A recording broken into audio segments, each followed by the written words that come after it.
प्यारे दोस्तों, आज हम आपको एक लड़की का हैरान कर देने वाला वाकया सुनाने वाले हैं।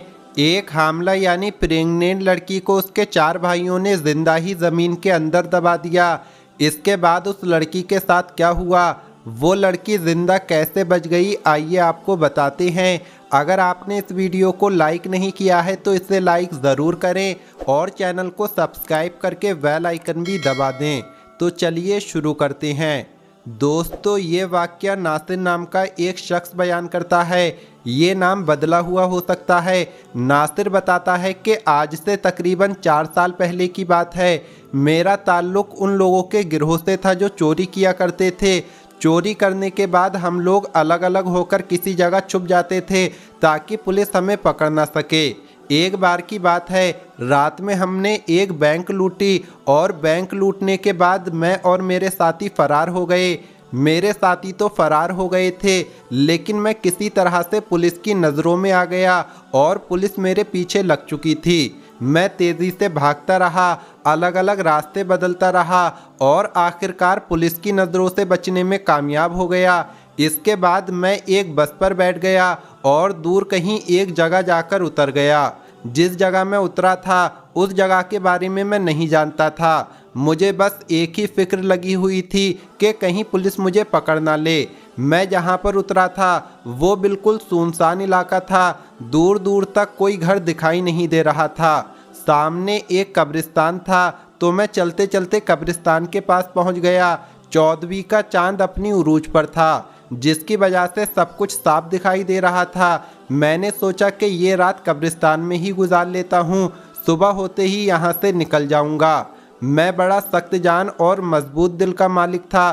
कभी भी मेरी ऐसी हालत नहीं हुई थी जैसी उस रात मेरी हालत थी। उस रात मैंने ये फैसला कर लिया कि मैं आइंदा से कोई ऐसा काम नहीं करूँगा जहाँ जान के लाले ही पड़ जाएं। मैं बुरा नहीं था, बस बुरे दोस्तों के बीच फंस गया था। इसके बाद मैं कब्रिस्तान में एक कब्र के सामने लेट गया। मेरे पास एक शॉल थी जो काफ़ी मोटी थी। शॉल अपने ऊपर तानकर मैं सोने ही वाला था। इतने में मुझे एक आवाज़ आई। ये आवाज़ किसी लड़की की थी। मैंने सुना तो लड़की कह रही थी, भाई मुझे मत मारो, मैंने कुछ नहीं किया है, मुझे मत मारो, मैं गुनहगार नहीं हूँ। नासिर कहता है कि ये आवाज़ें सुनकर तो जैसे मेरी रूह कांप गई। मैंने अपने सिर से चादर हटाई और देखने लगा कि क्या माजरा है, कहाँ से आवाज़ आ रही है। जब मैंने देखा तो मेरे सामने तकरीबन 4 से 5 लड़के थे जो एक लड़की को घसीटते हुए कब्रिस्तान की तरफ ला रहे थे। उनमें से एक लड़का कहने लगा, तुझे ज़रा भी शर्म महसूस नहीं हुई हम भाइयों की इज्जत खाक में मिलाते हुए? हम तो समझ रहे थे कि तू खाला के घर है, लेकिन अब पता चला कि तू तो अपने पेट में हराम का नाजायज़ बच्चा लिए वहाँ रह रही थी। एक लड़के ने उस लड़की को पकड़ रखा था और बाकी 4 भाई कब्र खोदने में लग गए। जब कब्र खुद गई तो उन्होंने लड़की को जिंदा ही उसके अंदर फेंक दिया और मिट्टी डालना शुरू कर दी। ये मंजर देखकर तो मेरे होश उड़ गए। मैं हैरान रह गया। उनमें से एक लड़का कहने लगा, जल्दी करो कोई देख लेगा। उन्होंने जल्दी जल्दी लड़की को दफन किया और वहाँ से चले गए। लड़की को जिंदा दफन करने के बाद वो लोग वहाँ से जा चुके थे। मैं एकदम से उठा और उस कब्र के पास गया। जल्दबाजी में वो लोग कुदाल वहीं पर छोड़ गए थे। मैंने जल्दी से कब्र खोदना शुरू कर दी क्योंकि मैंने देख लिया था कि लड़की को जिंदा दफन किया गया है। मैं पूरी कोशिश कर रहा था कि उस लड़की को जिंदा बाहर निकाल सकूं। जब उस लड़की के चीखने की आवाज़ कब्र के अंदर से मुझे सुनाई दी तो मुझे हौसला हुआ कि वो लड़की अभी तक जिंदा है। मैं अपनी पूरी ताकत लगा रहा था कि जल्दी से कब्र खोल सकूं। मैं कोई नेक इंसान नहीं था, एक आम सा आदमी था, लेकिन मेरी जगह अगर कोई भी होता तो उस लड़की को निकालने की कोशिश ज़रूर करता। मेरे ख्याल में कोई भी इतना बेज़मीर नहीं हो सकता जितना उसके भाई थे। किसी को जिंदा दफन करना कहाँ की इंसानियत थी। मैं कब्र खोल रहा था और मैंने कब्र में एक सुराग भी बना दिया था ताकि लड़की तक ऑक्सीजन पहुँचता रहे, लड़की तक हवा पहुँचती रहे। लेकिन अचानक ही उस लड़की की चीखें बुलंद हुईं तो मुझे लगा कि वो मर चुकी है। मैंने उसकी आवाज़ सुनने की कोशिश की। मेरा पूरा जिस्म कांप रहा था। बहुत देर तक मुझे कोई आवाज़ नहीं आई। तो मुझे मायूसी होने लगी। लेकिन मेरी हैरत की इंतहा नहीं रही जब अचानक ही कब्र से एक बच्चे के रोने की आवाज़ आई। मैं परेशान हो गया और सोचने लगा, बच्चे की आवाज़ कहाँ से आ रही है और कैसे आ रही है।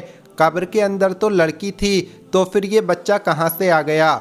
मैं डरने वालों में से नहीं था, लेकिन उस वक्त मैं बहुत ज़्यादा डर चुका था।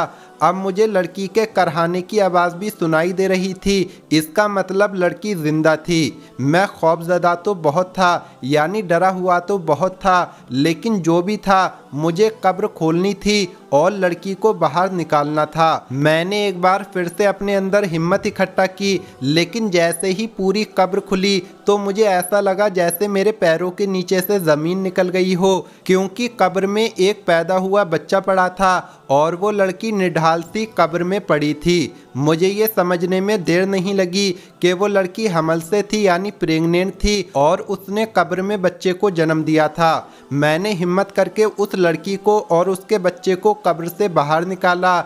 मेरे पास जो शाल थी, जो चादर थी, उससे मैंने उस लड़की का जिस्म ढांप दिया। लड़की की हालत गैर थी और वो तकलीफ में थी और वो बच्चा लगातार रोए जा रहा था। मेरी समझ में कुछ नहीं आ रहा था कि मैं क्या करूं।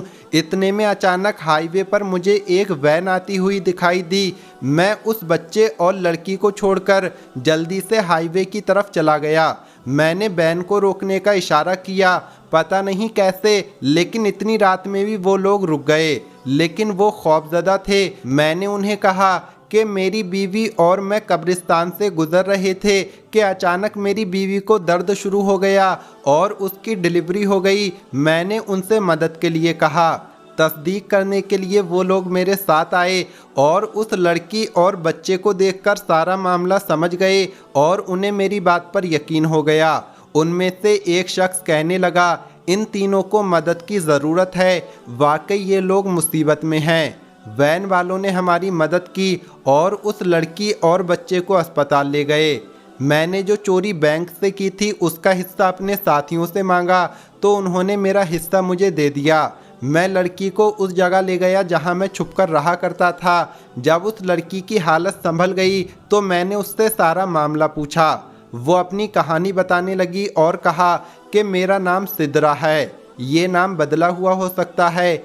मैं एक नेक लड़की थी। एक दिन अचानक कॉलेज से वापस आते हुए एक लड़का मेरे पीछे लग गया और उसने मुझे एक ख़त दिया जिसके अंदर उसने लिखा था कि वो मुझसे मोहब्बत करता है। उसका नंबर भी नीचे लिखा हुआ था। पहले तो मैंने उसे इनकार कर दिया, लेकिन पता नहीं क्यों शैतान ने मुझे शायद बरगला दिया था और एक कमज़ोर लम्हे की जद में आकर मैंने उसके मोबाइल पर कॉल लगा दी और यूं हमारी बात हो गई। फिर बात मुलाकातों तक पहुंच गई। मेरे 4 भाई थे। जब वो काम करने के लिए बाहर जाते तो मैं उसे घर बुला लेती। घर पर कोई नहीं होता था। शैतान के बहकावे में आकर हमने वो गुनाह भी कर दिया जो हमें नहीं करना चाहिए था और जिसकी सज़ा मैं अब भुगत रही हूँ। जब उस लड़के का नाजायज़ गुनाह मेरे पेट में पलने लगा तो मैंने इस बात के बारे में अपनी खाला को बता दिया। मेरी खाला ने मुझे बहुत बातें सुनाई, लेकिन उन्हें अपनी इज्जत बचानी थी, इसीलिए वो मुझे डॉक्टर के पास ले गईं। लेकिन पानी सिर से ऊपर गुजर चुका था। डॉक्टर ने बताया कि अब हमल ज़ाया नहीं हो सकता, वरना लड़की की मौत हो जाएगी। मैंने उस लड़के से बात की और कहा कि अपना रिश्ता मेरे घर भेज दो। तो आगे से वो कहने लगा कि ये बच्चा ना जाने किसका है और मैं उस पर इल्ज़ाम लगा रही हूँ और मुझ जैसी बदकिरदार लड़की से वो शादी नहीं करेगा। अब मामला संगीन हो चुका था। मेरी खाला मुझसे कहने लगी, अगर तुम्हारे भाइयों को इस बात का पता चल गया तो तुम जान से जाओगी। खाला ने मेरे भाइयों को मेरी बीमारी की झूठी कहानी बताई और कहने लगी कि वो मुझे अपने साथ ले जा रही हैं। मेरे भाइयों ने कहा कि ये हमारे लिए खाना वगैरह बनाती है, हम इसके बगैर कैसे गुजारा करेंगे। हम दिन को काम पर चले जाते हैं, पीछे ये घर संभालती है। खाला ने कहा, ये बीमार है, तुम लोग शादी कर लो, अगर काम वाली ही चाहिए। पता नहीं कैसे मेरी खाला ने मेरे भाइयों को राज़ी किया और मुझे अपने घर लेकर चली आईं। खाला के घर में उनकी बेटी और बेटा रहते थे। उन्हें सारी कहानी मजबूरन सुनानी पड़ी। मैंने हमल के 9 महीने खाला के घर गुजारे, लेकिन जब मेरी डिलीवरी का वक्त आया तो उस दिन मेरे भाई मेरी खाला के घर आ गए। उन्हें न जाने कैसे मेरे बारे में पता चल गया था। वो मुझे घसीटते हुए वापस घर ले गए और फिर यहाँ कब्रिस्तान ले आए और मुझे जिंदा दफन कर दिया। जब उन्होंने मुझे कब्र के अंदर दफना दिया और मेरा दम घुटने लगा तो मैं चिल्लाने लगी और मैं अल्लाह से मदद मांग रही थी। मैं तकलीफ़ में रो रही थी। एक तरफ तो मेरा दम घुट रहा था, दूसरी तरफ मुझे हमल का दर्द होना शुरू हो गया था। मैंने सच्चे दिल से तौबा की और कभी कोई गुनाह ना करने का इरादा किया और अल्लाह से दुआ मांगी। मैंने कहा, मैंने रोज़े रखे, नमाज पढ़ी, तहज्जुद पढ़ी और मैं गुमराह हो गई। ऐ मेरे रब, मुझे आखिरी मौका दे दे, मुझे इस कब्र से निकाल दे। मैं सारी ज़िंदगी कोई गुनाह नहीं करूँगी। अगर मेरी कोई नेकी तुझे पसंद है तो उसके बदले मुझे आज यहाँ से निकाल दे। मैं जानती थी कि आधी रात के वक्त कब्रिस्तान में मुझे बचाने कोई नहीं आएगा, लेकिन उस वक्त अल्लाह को मैंने दिल से पुकारा था। मेरा यकीन कामिल था। उन लोगों ने कब्र में ज़्यादा मिट्टी नहीं डाली थी। इसके बाद तुम आ गए। तुमने पहली कोशिश में ही मेरे लिए हवा का रास्ता खोल दिया था। एक पल को मुझे लगा कि मेरे भाई मुझे निकालने के लिए आ गए हैं, क्योंकि उनके सिवा कब्रिस्तान में उस वक्त कोई भी नहीं था। लेकिन फिर मेरे दिमाग ने काम करना छोड़ दिया, क्योंकि बच्चे की पैदाइश का वक्त आ गया था। कितनी अजीब बात है। मैं ये सोचकर हैरान हूँ कि मेरा बच्चा कैसा बच्चा है जिसने अपनी पहली सांस कब्र के अंदर ली। लोग दुनिया में आते हैं और अपनी आखिरी सांसों को पूरा करने के बाद कब्र में जाते हैं, लेकिन इस अनोखे बच्चे की ज़िंदगी की शुरुआत ही अनोखी थी, जिसने ज़िंदगी की पहली सांस कब्र के अंदर ली थी, यानी ये कब्र में पैदा हुआ। मैंने अल्लाह से वादा किया था कि मैं कोई गुनाह नहीं करूंगी और अपने तमाम गुनाहों से माफ़ी मांगती हूँ। हम अपने रब को भुला देते हैं, गुनाहों में लग जाते हैं, लेकिन वो हमें नहीं भूलता है। मैं तहज्जुद गुजार लड़की थी, खूब इबादत करने वाली लड़की थी, लेकिन मैं बहक गई और अपने रब को भूल बैठी थी। लेकिन देखो तो सही, अल्लाह ने किस तरीके से मेरी मदद की और आज मैं सोच रही हूँ कि कैसे मैंने अपने इतने मेहरबान रब की नाफरमानी की थी, उस शख्स के खातिर जो बदकार का इल्ज़ाम लगाकर मुझे बीच राह में छोड़कर चला गया। नासिर बताता है कि सिदरा अपनी कहानी सुनाकर फूट फूट कर रोने लगी तो मैं भी सोच में पड़ गया कि ये तमाम वाक़या मेरे लिए भी बहुत ही इबरतनाक था और मैं भी इस वाक़ये का हिस्सा था। उसी वक्त मैंने भी गुनाहों से तौबा कर ली और सिदरा से शादी करने का फ़ैसला कर लिया। सिदरा से शादी का फ़ैसला सिर्फ मैंने अपने अल्लाह को राज़ी करने के लिए किया था, ताकि अल्लाह मेरे गुनाह माफ़ कर दे। आज मैं इल्म रखने वाला बंदा हूँ। मैंने इस्लाम के बारे में बहुत कुछ जाना है और मेरी बीवी औरतों को दर्स देती है और हम खुशहाल ज़िंदगी गुजार रहे हैं। आज ये महसूस होता है कि ज़िंदगी में हर तरफ नूर ही नूर आ गया है। तो दोस्तों, ये वीडियो आपको कैसी लगी कमेंट बॉक्स में बता सकते हैं। इस वीडियो को लाइक और शेयर ज़रूर करें और अगर चैनल को सब्सक्राइब नहीं किया है तो सब्सक्राइब करके बेल आइकन ज़रूर दबाएं।